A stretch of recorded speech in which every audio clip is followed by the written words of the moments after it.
أعوذ بالله من الشيطان الرجيم بسم الله الرحمن الرحيم اللهم صل على سيدنا محمد وعلى آل سيدنا محمد. Abdullah ibn Mas'ud radiyallahu anhu narrates that he heard Rasulullah sallallahu alaihi wasallam saying, "One who recites Surah Waqiyah every night will never be afflicted by poverty."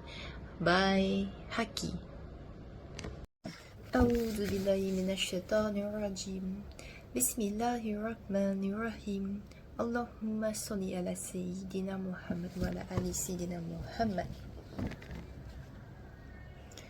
فعل فاعلي حسد حاسدي كتب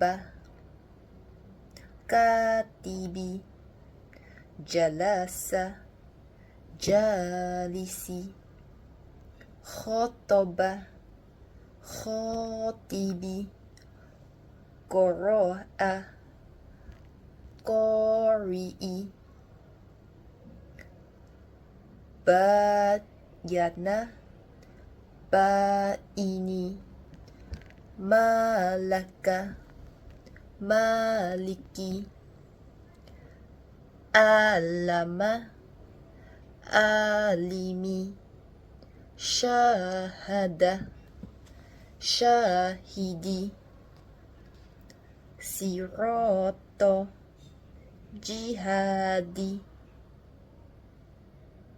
طباق بلادي لباسي إمادي فائلي كفارا